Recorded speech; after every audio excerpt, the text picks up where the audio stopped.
NEET தேர்வு இல்லாத மருத்துவத்துறை சார்ந்த படிப்புகளுக்கு Vinayaka mission school of allied health sciences, Chennai, Salem, Pondicherry. NDA கூட்டணியில் இணைந்த திரு டிடிவி தினகரனுக்கு அதிமுக பொதுச் செயலாளர் இபிஎஸ் வாழ்த்து தெரிவித்திருக்கிறார். கடந்த 2018க்கு பிறகாக தினகரனுக்கும் இபிஎஸ்க்கும் இடையில் இருந்த இந்த மோதல், போர் அப்படின்றதெல்லாம் நாம் பார்த்தோம். அதன் பிறகு கிட்டத்தட்ட 18க்கு பிறகு இப்போது இபிஎஸ்ஓடு கை குலுக்க வேண்டிய சூழல் ஏற்பட்டிருக்கிறது. இதனுடைய முதல் கட்டமாக வாழ்த்து செய்தியை பகிர்ந்திருக்கிறார் இபிஎஸ். 21 தேர்தலிலேயே திரு தினகரனை கூட்டணிக்கு கொண்டு வர அமித்ஷா முயற்சி மேற்கொண்டார். அது முடியவில்லை. இப்போது இந்த 26 தேர்தலில் டிடிவி தினகரன் அதிமுகவை உள்ளடக்கிய என்டிஏ கூட்டணியில் இணைந்திருக்கிறார். இப்போது டிடிவி தினகரனுக்கு வாழ்த்து தெரிவித்திருக்கிறார் திரு இபிஎஸ். முக்கிய செய்தியாக பார்க்கிறோம்.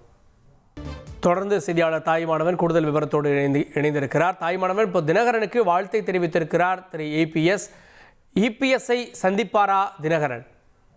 இரண்டு பெரும் துருவங்களாக இருந்த இரு கட்சிகள் அதிமுக மற்றும் அமமுக ஆகிய இரண்டு கட்சிகளுமே ஒரு கூட்டணியின் கீழே தற்போது தேர்தலை சந்திக்க தயாராகி இருக்கிறாங்க. தேசிய ஜனநாயக கூட்டணியில அதிமுக அதுவும் அங்கம் வகிக்கக்கூடிய இந்த கூட்டணியில மீண்டும் டிடிவி தினகரன் இணைந்திருப்பது அதிமுக பொதுச்செயலாளர் எடப்பாடி பழனிசாமி வரவேற்பை தெரிவித்திருக்கிறார். கூட்டணியில டிடிவி தினகரன் இணைந்தது மகிழ்ச்சியை ஏற்படுத்தியிருப்பதாகவும் தெரிவித்து வாழ்த்துக்களை பரிமாறி இருக்கிறார். குறிப்பாக தீயசக்தி திமுகவுடைய ஆட்சியை மண்ணோடு வீழ்த்திடவும், வாரிசு அரசியலுக்கு முற்றுப்புள்ளி வைத்திடவும், பொற்கால ஆட்சியை மீண்டும் தமிழகத்தில் அமைப்பதற்கு தேசிய ஜனநாயக கூட்டணியில அம்மா மக்கள் முன்னேற்ற கழகத்தினுடைய பொதுச் செயலாளர் மரியாதைக்குரிய டிடிவி தினகரன் அவர்கள் இணைந்திருப்பதற்கு அன்போடு வரவேற்று அவருக்கு மனமார்ந்த வாழ்த்துக்களை தெரிவித்துக் கொள்வதாகவும், மக்கள் நலன் ஒன்றே குறிக்கோளாக கொண்டு அனைவரும் இணைந்து திமுக ஆட்சி பிடியிலிருந்து மக்களை காப்பாற்றுவோம் என்ற ஒரு கருத்தை சமூக வலைதளத்துல பதிவேற்றிருக்கிறார்.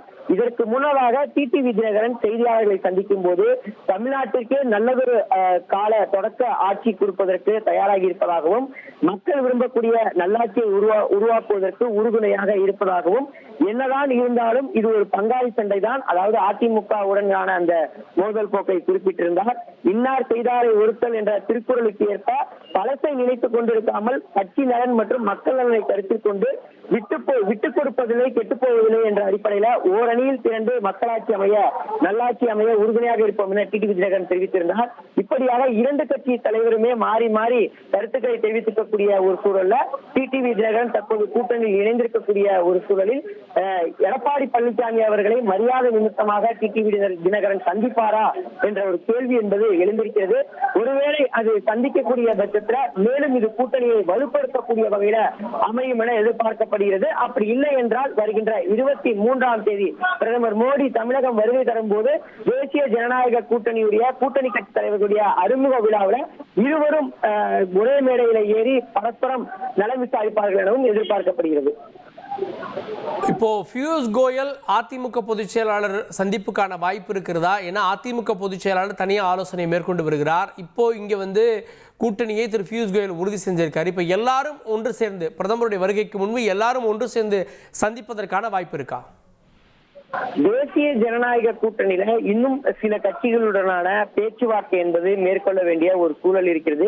குறிப்பாக தேமுதிகவுடைய நிலைப்பாடு என்ன, தேமுதிக எந்த கூட்டணியில வர இருக்கிறாங்க என்பது தொடர்பான கேள்விகள் எல்லாம் எழுந்திருக்கிறது.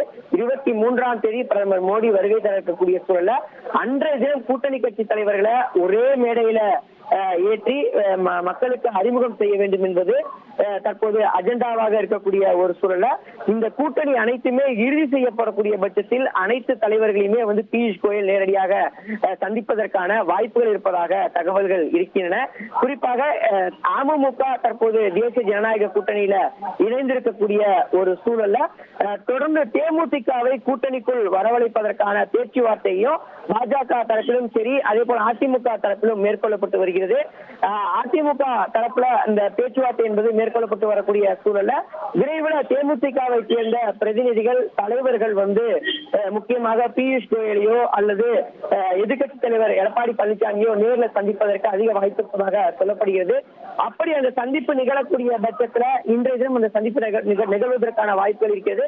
இந்த சந்திப்பிற்கு பிறகாக கூட்டணியில தேமுதிகவும் இணையக்கூடிய பட்சத்துல ஒரு வலுவான கூட்டணியை அமைத்ததாக தேசிய ஜனநாயக கூட்டணி கட்சி தலைவர்கள் கருதக்கூடிய பட்சத்துல இந்த அனைத்து சந்திப்புமே நிகழும் என எதிர்பார்க்கப்படுகிறது.